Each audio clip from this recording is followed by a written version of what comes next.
আপোনাৰ ফেচবুক একাউণ্টটো আইডি কাৰ্ডৰ সহায়ত ভেৰিফাই কৰি লওক। কেতিয়াবা যদি আপোনাৰ ভুলৰ কাৰণে আপোনাৰ ফেচবুকটো সাসপেন্ড নাইবা ডিসেবল হৈ যায় তেনেহলে আপুনি অতি সহজতে ৰিকভাৰি কৰিব পাৰিব। আৰু যদি কেতিয়াবা ইস্যু লাগি যায় তেনেহলে ইস্যুটো আপোনালোকে অতি সহজতে আঁতৰ কৰিব পাৰিব। লগতে আপুনি দুষ্ট চক্ৰৰ পৰা আপুনি আঁতৰত থাকিব পাৰিব।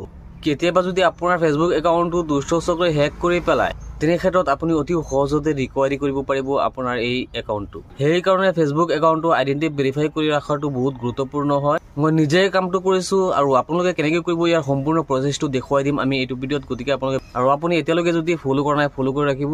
আৰু এতিয়া আমি দেখুৱাই দিওঁ ফেচবুক একাউণ্টটো কেনেকৈ আপুনি আইডেন্টি ভেৰিফাই কৰিব। এতিয়া আমি অফিচিয়েল যিটো ফেচবুক আছে সেই ফেচবুকটো আপোনাৰ একাউণ্টটো যদি আপুনি আইডেন্টি ভেৰিফাই কৰি ৰাখে কোনোবা যদি হেক কৰি পেলায় তথাপিও আপুনি অতি সোনকালে ৰিকভাৰি কৰিব পাৰিব। এতিয়া আপুনি ফেচবুকখন ওপেন কৰিব, 3 লাইনত ক্লিক কৰি যাব লাগিব সেটিংত। এই সেটিংত যোৱাৰ পিছত আপুনি স্কেল ডাউন কৰি অলপ তললৈ আহিব। ইয়াত আপুনি পাব সি মোৰ ইন একাউণ্ট চেণ্টাৰ, এই অপশ্যনটোত আপোনালোকে ক্লিক কৰিব লাগিব। তাৰপিছত এতিয়া আহিব পাৰ্চনেল ডিটেইলছ। এই পাৰ্চনেল ডিটেইলছত আপুনি ক্লিক কৰিব। এটা কথা আপোনালোকে মনত ৰাখিব, ইয়াত দিয়া আছে ডেট অফ বাৰ্থ। আইডেন্টি কাৰ্ডৰ ডেট অফ বাৰ্থ আৰু ইয়াত দিয়া ডেট অফ বাৰ্থটো সেম হ'ব লাগিব। যদি বেলেগ হয় তেন্তে কিন্তু কাম নহ'ব। লগতে আৰু এটা কথা আপোনালোকে মনত ৰাখিব, আপোনাৰ আইডেন্টি কাৰ্ডত থকা নামটো আৰু ইয়াত থকা নামটো দুটা সেম হ'ব লাগিব। যদি ইয়াত নামটো অলপ খেলিমেলি হয় তেনেহলে আপোনালোকে নামটো ইয়াত চেঞ্জ কৰি ল'ব। ফেচবুকৰ নামটো চেঞ্জ কৰি আইডেন্টি কাৰ্ডৰ লগত নামটো আপোনালোকে মিলাই ৰাখিব।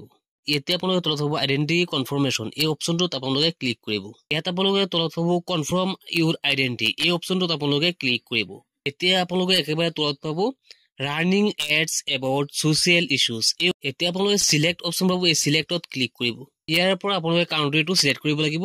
আমি যিহেতু ইণ্ডিয়ান হয় সেইবাবে আমি ইয়াৰ পৰা ইণ্ডিয়াটো চিলেক্ট কৰিম। ইয়াত আৰু এটা কথা আপোনালোকে মনত ৰাখিব, আছে 2 ফেক্টৰ অথেন্টিকেশ্যন। আপোনালোকৰ যদি 2 ফেক্টৰ অথেন্টিকেশ্যনটো কৰা নাই তেনেহলে আপুনি আগতে 2 ফেক্টৰ অথেন্টিকেশ্যনটো কৰি ল'ব। এতিয়া আপোনালোকে পাৰ্চনেল আইডি এই অপশ্যনটোত আপোনালোকে ক্লিক কৰিব। এতিয়া আপুনি কেনেকৈ কৰিব ইয়াৰ ষ্টেপটো ইয়াত বুজাই দিছে। প্ৰথম ষ্টেপত আপুনি এড্ৰেছটো দিব লাগিব, ছেকেণ্ড ষ্টেপত আপুনি আইডি প্ৰুফটো দিব লাগিব, তাৰপিছত আপুনি পান কাৰ্ডৰ নাম্বাৰটো আপুনি দিব লাগিব। এতিয়া আমি কি কৰিম, একেবাৰে তলত আছে নেক্সট অপশ্যন, এই নেক্সট অপশ্যনত আপোনালোকে ক্লিক কৰি দিব। এতিয়া এই পেজটোত আহিছে ইণ্টাৰ পোষ্টেল এড্ৰেছ, আপোনাৰ এড্ৰেছটো ইয়াত দিব লাগিব। চিলেক্ট এড্ৰেছ, ইয়াত আপুনি ক'ত থাকে এই ঠাইখনৰ নামটো আপুনি লিখি দিব। তাৰপিছত দি আছে চিটি এণ্ড টাউন, ইয়াত আপোনাৰ চিটি কোনটো আছে সেইটো আপোনাৰ দি দিব। তাৰপিছত আছে ষ্টেটো আপোনালোকে দিব। তাৰপিছত একেবাৰে তলত আছে পিনক'ড, আপোনালোকৰ যিটো পিনক'ড আছে পিনক'ডটো আপোনালোকে ইয়াত বহুৱাই দিব। এই গোটেইখিনি শুদ্ধকৈ আপোনালোকে ফিল আপ কৰিব। ফিল আপ কৰাৰ পিছত নেক্সট অপশ্যনটো আহিব। তাৰপিছত আপোনালোকে নেক্সট অপশ্যনত আপোনালোকে ক্লিক কৰি দিব। আপোনালোকে এড্ৰেছটো ফিল আপ কৰিলে এতিয়া আপোনালোকে আইডি প্ৰুফটো দিব লাগিব। এক নম্বৰ দি আছে driving licence, passport, PAN card, তিনিটা দি আছে। আপোনালোকে শ্ব' মোৰত অকে কৰিলে আৰু এটা অপশ্যন ওলাই আহিব। শ্ব' মোৰ অপশ্যনত ক্লিক কৰাৰ লগে ভোটাৰ আইডিটো ওলাই আহিছে। ইয়াত 4টা অপশ্যন দি আছে, 4টাৰ পৰা যিকোনো এটা আপোনালোকে আপলোড কৰিব পাৰিব। আমি পেন কাৰ্ড যিটো আছে পেন কাৰ্ড অপশ্যনটোত আমি ক্লিক কৰি পেন কাৰ্ডটো আমি আপলোড কৰিম। তলত দিছে নেক্সট অপশ্যন, এই নেক্সটত আপোনালোকে ক্লিক কৰিব। এতিয়া একেবাৰে তলত দি আছে গেট ষ্টাৰ্টেড, এই গেট ষ্টাৰ্ট অপশ্যনটোত আপোনালোকে ক্লিক কৰিব। গেট ষ্টাৰ্টত ক্লিক কৰাৰ পিছত কেমেৰা অপশ্যনটো ওলাই আহিব, কেমেৰাটো অট'মেটিক অপেন হৈ যাব। এতিয়া পেন কাৰ্ডটো ইয়াত আপলোড কৰিব লাগিব। পেন কাৰ্ডটো ফটো তোলাৰ পিছত আপোনালোকে তলত পাব ছাবমিট অপশ্যন, এই ছাবমিটত আপোনালোকে ক্লিক কৰিব। এতিয়া এই পেজটোত আহিলে ইণ্টাৰ ইউৰ আইডেন্টিফিকেশ্যন নাম্বাৰ, পেন কাৰ্ডৰ নাম্বাৰটো আপুনি ইয়াত ইণ্টাৰ কৰিব লাগিব। এই বাকচটোৰ ওপৰত উল্লেখ কৰিছে উই ডোন্ট একচেপ্ট আধাৰ নাম্বাৰ। আপুনি যদি ইয়াত আধাৰ কাৰ্ডৰ নাম্বাৰটো দিয়ে কিন্তু এইটো একচেপ্ট নকৰিব, কিয়নো আপুনি পেন কাৰ্ডটো আপলোড কৰিছে। সেইবাবে আপুনি ইয়াত পেন কাৰ্ডৰ নাম্বাৰটো ইণ্টাৰ কৰিব। পেন কাৰ্ডৰ নাম্বাৰটো এণ্টাৰ কৰাৰ পিছত নেক্সট অপশ্যনটো আহিব। তাৰপিছত আপুনি নেক্সট অপশ্যনত ক্লিক কৰিব। আইডেন্টি কনফাৰ্মেশ্যন ইন প্ৰগ্ৰেছ, একেবাৰে তলত আপুনি পাব ফিনিছ, এই ফিনিছ অপশ্যনটোত আপোনালোকে ক্লিক কৰিব। এতিয়া আপোনাৰ আইডেন্টি ভেৰিফিকেশ্যনৰ কামটো কমপ্লিট হ'ল।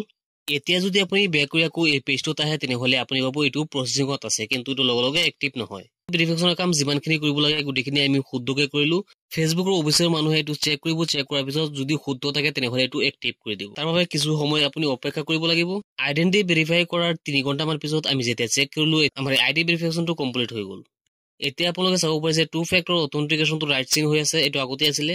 আৰু পাৰ্চনেল যিটো আইডি ভেৰিফিকেশ্যন আছিলে এইটো এতিয়া জাষ্ট ৰাইট চিনটো হৈছে। যদি ভিডিঅ'টো সম্পূৰ্ণকৈ চাইছে তেনেহলে আইডেন্টি ভেৰিফাইটো আপুনি ফেচবুকৰ লগত আপুনি নিজে কৰি ল'ব পাৰিব।